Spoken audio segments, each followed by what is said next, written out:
Добрый день. Пожалуйста, прошу вас. Владимир Владимирович, Антон Верницкий, Первый канал. Удовлетворены ли вы эффективностью ШОС в такой турбулентной обстановке в мире? И вообще успевает ли организация за всеми вызовами? Спасибо. ШОС – полезная организация. Напомню, что она создавалась для окончательного урегулирования всех вопросов после развала Советского Союза, пограничных вопросов с Китайской Народной Республикой, которые оставались еще недорешенными в советские времена между новыми суверенными государствами и Китаем. И постепенно эта организация начала набирать обороты, а в современном мире, безусловно, стала весьма востребованной, потому что это, очевидно, один из самостоятельных центров нового многополярного мира. И именно это стало привлекательным для участников организации и для тех, кто хотел бы поддерживать с этой организацией постоянные контакты на самых разных уровнях, и как гости, и как наблюдатели. Ну и, как видите, желание присоединиться к организации, оно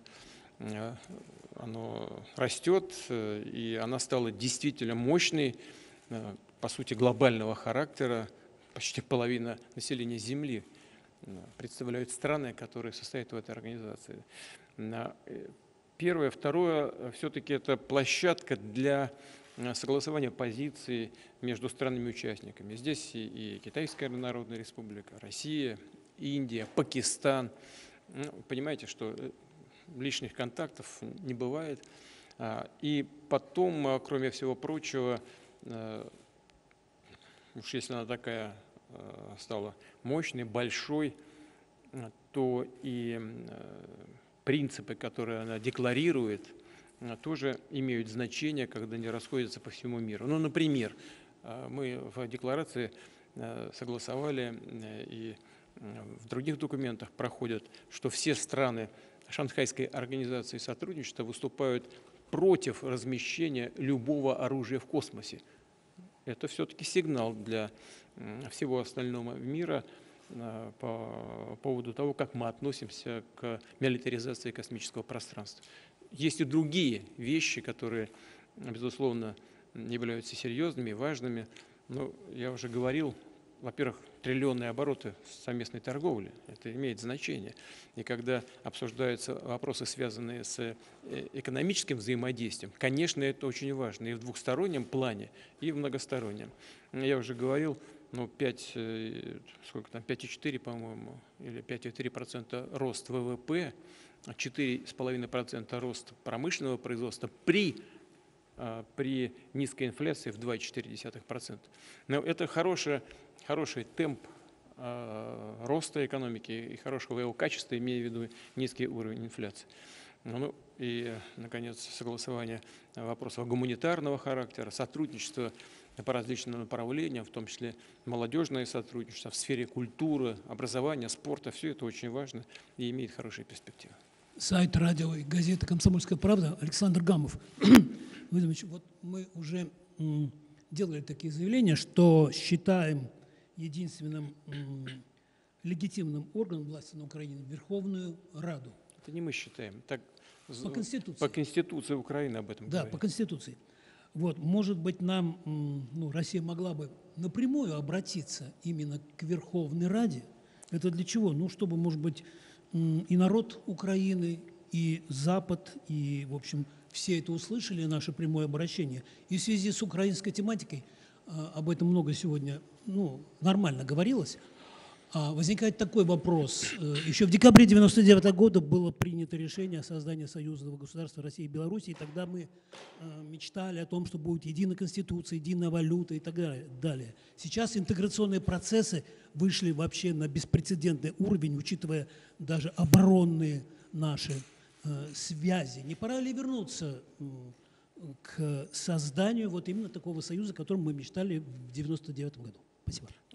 Первое, что касается Украины, обратиться к Раде, конечно, можно, но в условиях узурпации власти правящей верхушкой на Украине это бессмысленно, потому что большинство Рада подчинено вот этой так называемой правящей верхушкой, о которой я сказал. Ведь она незаконно находится у власти и даже не обращается в Конституционный суд за подтверждением своих полномочий.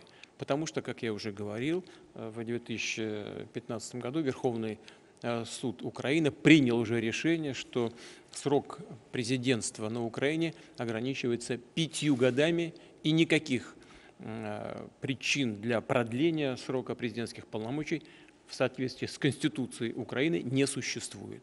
Вот все полномочия должны перейти к Раде, но она эти полномочия не берет на себя, поэтому обратиться, конечно, можно, исходя из практической ситуации, из того, что происходит в реальной жизни, это более или менее бессмысленно. Что касается союзного государства, оно развивается. Мы помним обо всех целях и задачах, которые поставлены в первоначальных документах, но мы, собственно говоря, по этому пути идем. Мы просто решили, и президент Беларуси считает, я поддерживаю его, что на первом этапе нужно решать прежде всего вопросы не политического, а экономического характера. Нужно создать базу для дальнейшего сближения и на политическом треке. Хотя и в сфере политики у нас, слава богу, все в порядке. У нас работают и межпарламентские структуры, межправительственные.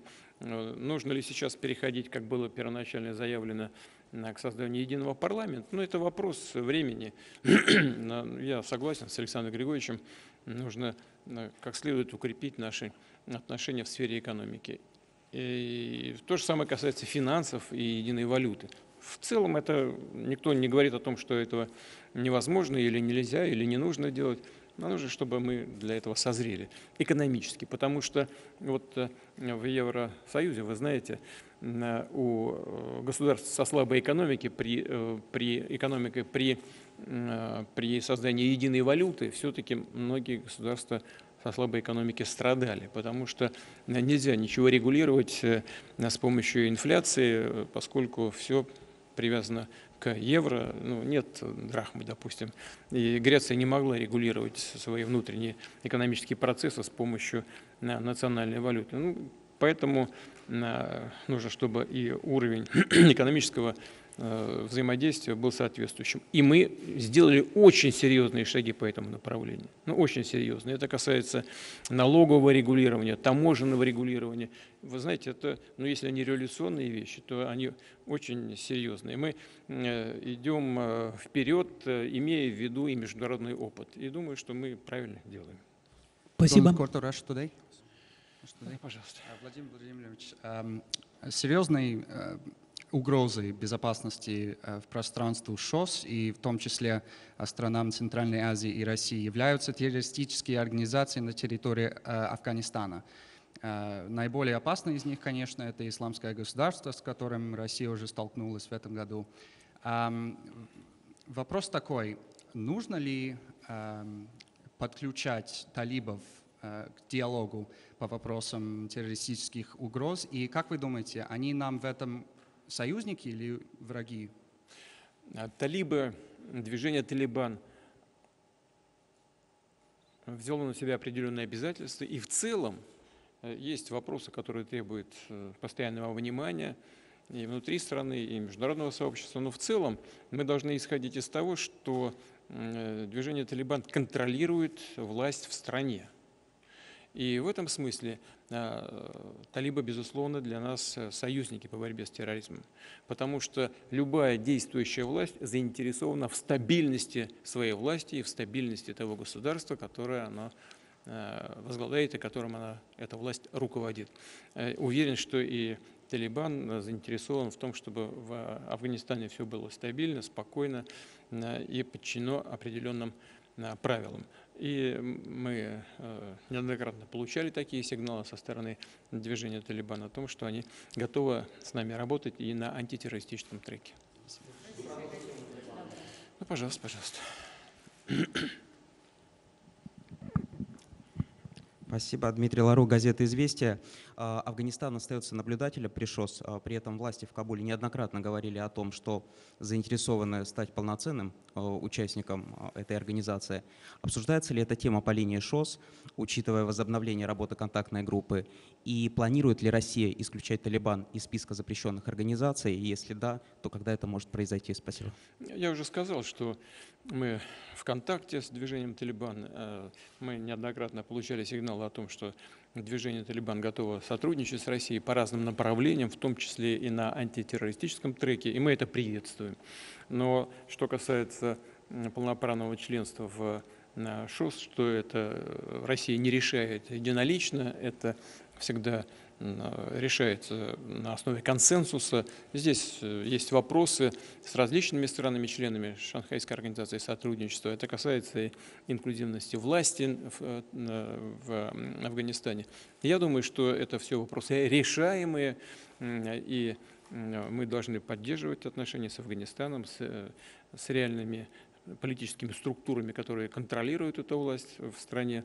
Мы будем это делать, и я не вижу, почему мы должны сейчас как-то от этого отворачиваться. А что и в какие сроки произойдет, это будет зависеть от того, как будет развиваться ситуация. Российская газета, можно вопрос?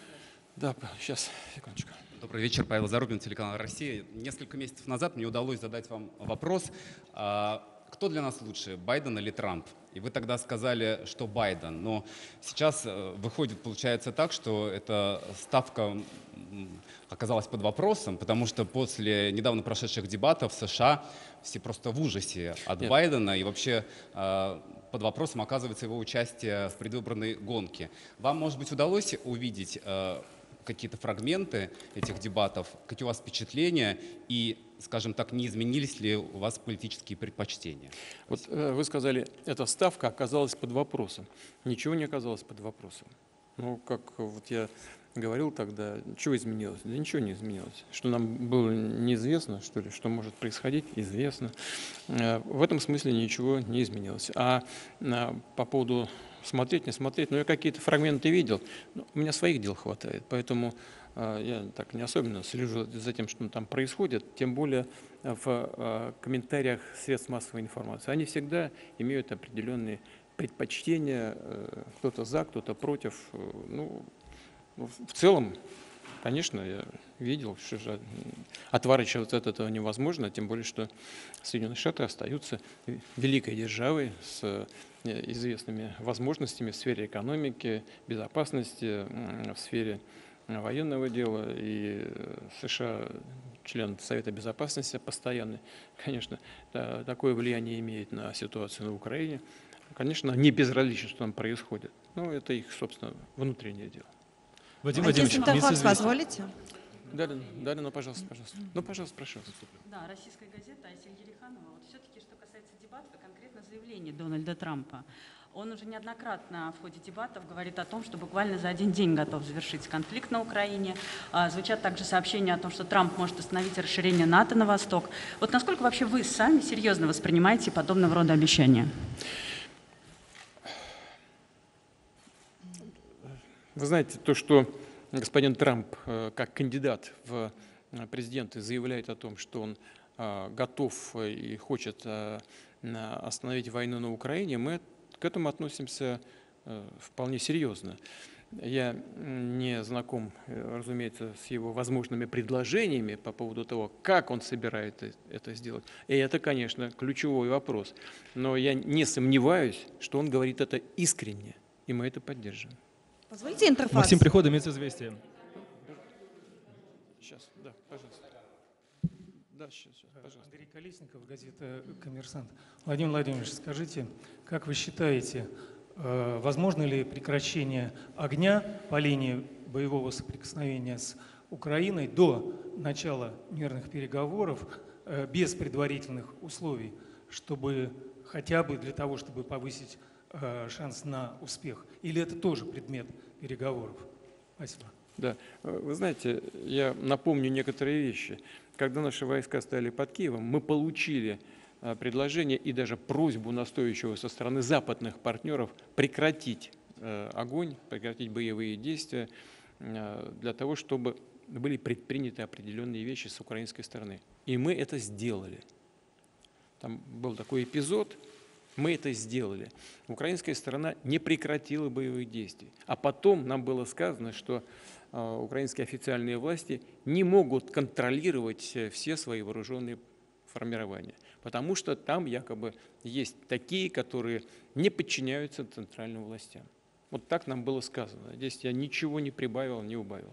Это первое. Второе, нас просили отвести с целью создания условий для окончательного заключения мирного соглашения войска от Киева. Мы сделали это и опять столкнулись с обманом. Все договоренности, достигнутые в Стамбуле, были выброшены в помойку. И так было неоднократно. Поэтому просто сейчас взять и объявить о прекращении огня в надежде на то, что обратная сторона предпримет какие-то позитивные шаги, мы просто не можем. Это первое. Второе. Нам нельзя допустить, чтобы после прекращения огня этим прекращением противник воспользовался для того, чтобы улучшить свое положение, довооружиться, доукомплектовать с помощью насильственной мобилизации свою армию и быть готовым к продолжению вооруженного конфликта. Нам нужно добиться того, чтобы противная сторона согласилась предпринять такие шаги, которые являлись бы необратимыми и были бы приемлемы для Российской Федерации. Разрешите продолжение темы прекращения огня? Вадим Владимирович. Да, и поэтому прекращение огня без достижения этой договоренности невозможно. На днях Владимир Зеленский заявил о том, что он считает возможным переговоры с Россией через посредников, как было с зерновой сделкой. Как вы оцениваете эту идею и кто бы мог стать посредниками в таком случае? Мы всегда выступали за переговоры. Вы это хорошо знаете. Мы никогда от них не отказывались. Вопрос только в том, что окончательно завершить конфликт с помощью посредников и только через них мне представляется маловероятным. Прежде всего потому, что вряд ли посредник будет наделен полномочиями подписывать окончательные документы. И более того, даже не то, чтобы подписывать окончательные документы, а привести к подписанию даже окончательных документов. Здесь принципиальным является вопрос не только компетентности этих посредников, но и их полномочий. Кто может дать полномочия посреднику такие, которые бы могли поставить окончательную точку и положить конец этому противостоянию? Я просто считаю, что это маловероятно. Но посредничество, вот так, как, например, господин Эрдоган это делал в ходе нашего переговорного процесса в Стамбуле, само по себе посредничество мы приветствуем. А можно СНД, пожалуйста. Добавить, уточнить? Сейчас. Ну, пожалуйста, прошу вас. Вот, да, вы, пожалуйста. Расима Бодрова, телеканал «Звезда». Что нам известно о планах Вашингтона о размещении ракет средней и меньшей дальности? Какие-то условно могут быть территории, как угрожать нашей безопасности? Вот недавно вы говорили о необходимости начать производство ударных систем РСМД. Это речь про какое-то новое оружие и только о производстве или о размещении в том числе? Я, если вы помните, говорил, что в связи с выходом Соединенных Штатов из этого договора и анонсированием того, что они приступают к производству, мы тоже считаем себя вправе начать окры, разработки, а в будущем и производство. Вот мы ведем эти окры, разработки, мы готовы начать производство, мы уже, в принципе, дали соответствующее поручение промышленности. Что касается развертывания, то, если вы помните, если нет, я напомню, я говорил о том, что мы объявляем мораторий на возможное в будущем размещение наших соответствующих систем до тех пор, пока эти комплексы ракетные не появятся в каком-то регионе мира. И если комплексы ракеты средней и меньшей дальности американского производства где-то появятся, то мы тогда оставляем за собой право действовать зеркально. Все остается, как мы. Про Орбана можно спросить, Вадим Владимирович? Сейчас. Ну, давайте. Ну, пожалуйста, все равно. Александр Юношев, Лайв. Да. Владимир Владимирович, вчера у вас была череда двусторонних встреч, и особое внимание было приковано к вашим переговорам с Эрдоганом, с которым вы лично давно не виделись, хотя товарооборот у нас падает между странами. Вот если не секрет... Сейчас растет уже. Ну, все равно не в таком темпе, как хотелось бы. Если не секрет, о чем вы говорили, когда мы покинули, когда пресса ушла, и какая самая главная проблема в отношении России и Турции, что нам мешает, может быть, кто, и когда вы все же поедете в Астану? Кто нам мешает, хорошо известно. Что нам помогает, это политическая воля президента Эрдогана. Но в техническом плане это расчеты, всем хорошо известно. Хотя вот турецкие партнеры вчера говорили о том, что да, в стоимостном выражении у нас объемы торговли сократились с 63 миллиардов до 55 миллиардов долларов. Но по их мнению, это нужно проверить, конечно, но по их мнению, прежде всего это связано со стоимостными характеристиками, потому что они приобретали наши энергоносители по более высоким ценам. А вот в последние месяцы цены снизились, во всяком случае, по сравнению с 2022 годом, и поэтому наблюдается и снижение в стоимостном выражении.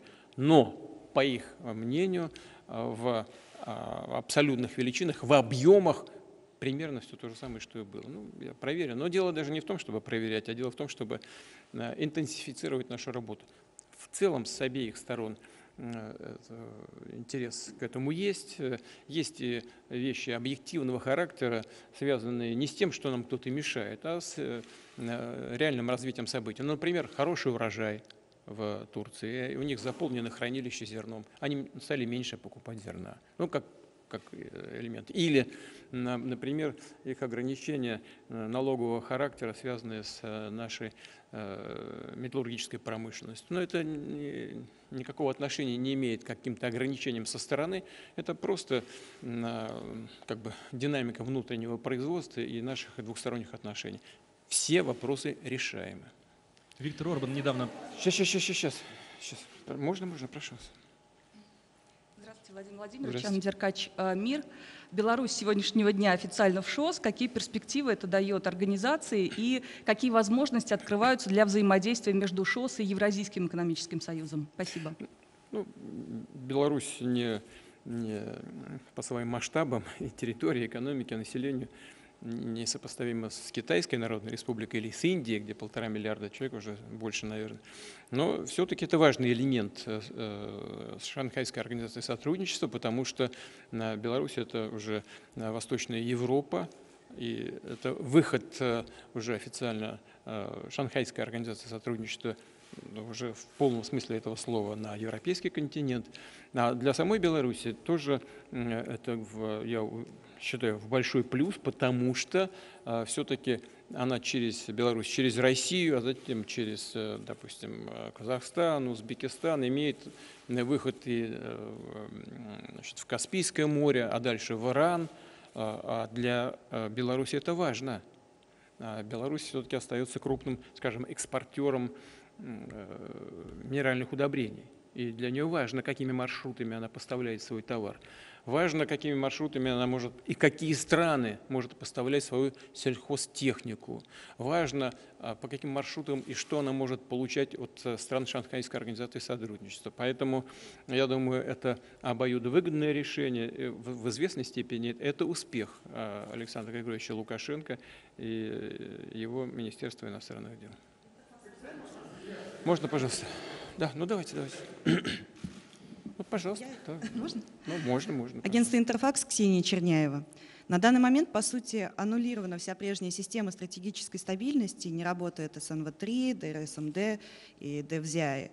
Возможно ли в перспективе возобновление этих договоров, или же они никогда уже не будут актуальными, или стоит придумать что-то новое, например, какую-то единую концепцию, конвенцию, какой-то другой рамочный документ, с кем на эту тему и на какой площадке следует обсуждать эту тему и фиксировать такие договоренности? Спасибо. Первое, что я хочу отметить, это то, что действительно основополагающие документы, которые лежали в основе международной стабильности и безопасности Соединенными Штатами, были разрушены. Ну, не мы же вышли из договора по противоракетной обороне, а это был один из краеугольных камней. И, значит, или договор по ракетам средней и меньшей дальности, или по ДЗЯУ, значит, много элементов, которые лежали в основе международной стабильности, были уничтожены за последние годы. И все не мы делали, это все сделали США. Вот, что нам оставалось? Только принимать к сведению и реагировать на эти действия. Вот мы реагировали в военной сфере, допустим, для преодоления создаваемой Соединенными Штатами системы противоракетной обороны. Мы что делали? Изобретали, и не безуспешно, систему преодоления ПРО. Это, допустим, авангарды межконтинентальной дальности, планирующие блоки с гиперзвуковой скоростью. Это системы преодоления ПРО на, значит, баллистической ракетной технике межконтинентальной дальности и некоторые другие вещи. Мы вынуждены были это делать. Но все равно вопрос о создании правовой базы международной безопасности и стратегической стабильности, он, конечно, этот вопрос стоит. И должны ли быть эти новые договоренности, либо возвращение к старым, это специалисты должны сказать. Я, знаете, даже когда в университете учился, я не занимался международным публичным правом, я занимался международным частным правом. И, значит, и соответствующие заключительные дипломные работы писал на этот счет, а потом занимался экономикой. Но дело даже не в этом, не в формальной стороне, не в юридической стороне дела, а в сущности тех вопросов, которые мы должны вместе решать. Мы сформулировали свои предложения, я об этом говорил при выступлении в МИДе, перед руководством МИДа. В принципе, это положено на бумагу, но должна быть добрая воля со стороны тех, кто в этом заинтересован. Так мы слышим иногда со стороны Соединенных Штатов, что они хотят на эту тему возобновить разговоры. Ну, непонятно, то они хотят, то уже не хотят. Вот в последний период работы администрации президента Обамы нам подали сигналы, что хотят, потом вдруг раз расхотели. Вот сейчас в ходе предвыборной кампании, причем такой, которая носит такой очень острый внутриполитический характер, говорить о том, что мы можем сейчас наладить с Соединенными Штатами, а прежде всего с ними надо на этот счет говорить, какой-то конструктивный диалог. Мне кажется, что все присутствующие здесь, да и вообще люди, которые хоть маломальски следят за происходящими событиями, понимают, это невозможно на сегодняшний день. Надо дождаться выборов в США и понять настроение и предпочтения будущей администрации. Мы к этому готовы. Давайте, сейчас, Дим, мы заканчиваем. Да, да, вы на выступлении в МИД озвучили свое видение будущей системы безопасности, а сейчас вот вы упомянули, что эти идеи будут положены на бумагу. А что это будет, если не секрет? Это будут какие-то новые договоры, это будут письменные предложения Западу наши или что-то еще? И вообще, идут ли какие-то контакты по вашим предложениям по Украине, вообще по системе глобальной безопасности, или пока не остаются без ответа от Запада? Ну, что касается глобальной безопасности, я же только что сказал, да. Надо дождаться, пока новая администрация появится, понять, какие у них предпочтения, взгляды, какие планы, и есть ли у них желание говорить на этот счет. Я повторяю еще раз, нам сигналы посылают время от времени, что они хотят с нами возобновить этот диалог. Но потом вдруг пропадают куда-то, начинают рассуждать на какие-то отвлеченные темы, не имеющие прямого отношения к вопросам стратегической стабильности. Повторяю еще раз, давайте мы дождемся формирования новой администрации и поймем, каковы ее планы и предпочтения. Еще раз хочу повторить, мы к этому готовы. Ну, спасибо. Спасибо большое.